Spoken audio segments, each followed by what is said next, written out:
Kakinada port వాటాల కేసులో మాజీ ఎంపీ విజయసాయిరెడ్డిని సిఐడి అధికారులు విచారించారు. విచారణలో సాయిరెడ్డి ఎవరిని ఇరికిస్తారో అని వైసీపీ పెద్దలు భయపడుతూ వచ్చారు. అనుకున్నట్లుగానే ఆయన జగన్ కోటరీలో కీలకంగా వ్యవహరించే వైవి సుబ్బారెడ్డి, ఆయన కుమారుడు విక్రాంత్ రెడ్డిపై బాంబులు పేల్చారు.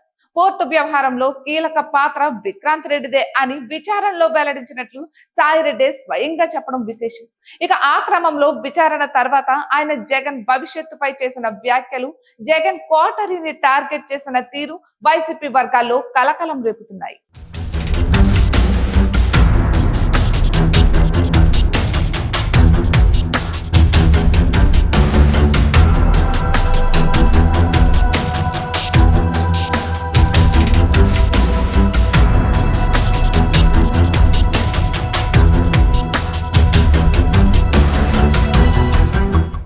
కాకినాడ పోర్టు వాటాల బదిలీ కేసులో ఏపీ సిఐడి అధికారులు మాజీ ఎంపీ విజయసాయిరెడ్డికి నోటీసులు ఇచ్చారు.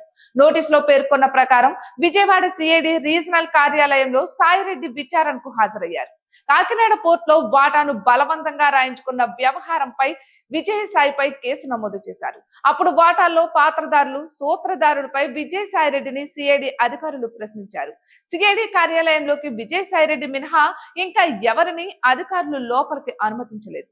న్యాయవాదులకు కూడా అనుమతి లేదన్నారు. విజయసాయిరెడ్డి చెప్పే సమాధానాలపై వైసీపీ కీలక నేతల గుట్టు రట్టయ్యే అవకాశం ఉందని అందరూ భావించారు. విచారణలో ఏం చెబుతారోనని వైసీపీ నేతలు బెంబేలెత్తిపోయారు. ఇటీవల వైసీపీకి రాజ్యసభ సభ్యత్వానికి రాజీనామా చేసిన విజయసాయిరెడ్డి అనుకున్నట్లుగానే కాకినాడ పోర్టు వాటాల కేసులో బాంబు పేల్చారు.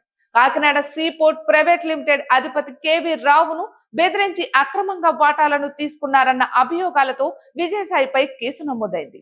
కేవీ రావు ఫిర్యాదుపై కేసు నమోదు చేసిన సిఐడి వైసీపీ నేత సుబ్బారెడ్డి కుమారుడు వైవి విక్రాంత్ రెడ్డితో పాటు విజయసాయి పైన కేసు నమోదు చేశారు. ఈ కేసులో A1 గా విక్రాంత్ రెడ్డి, విజయసాయిరెడ్డిని A2 గాను, శరత్ చంద్రారెడ్డిని A3 గాను ఉన్నారు. అయితే ఈ కేసులో ఈడీ కూడా కొన్నాళ్ల క్రిందట విజయసాయిని విచారించింది.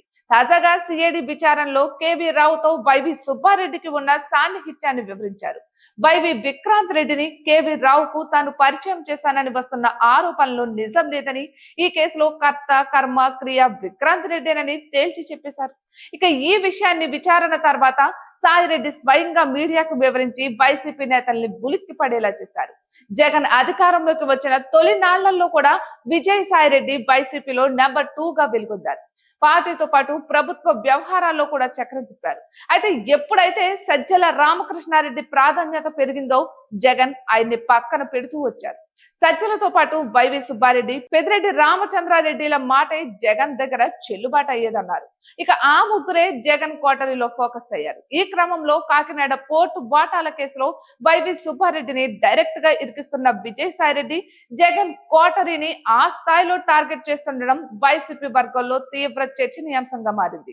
మరి తన భవిష్యత్తుపై విజయసాయిరెడ్డి చేసిన వ్యాఖ్యలు, సూచనలు జగన్ పాటిస్తారో లేదో చూడాలి.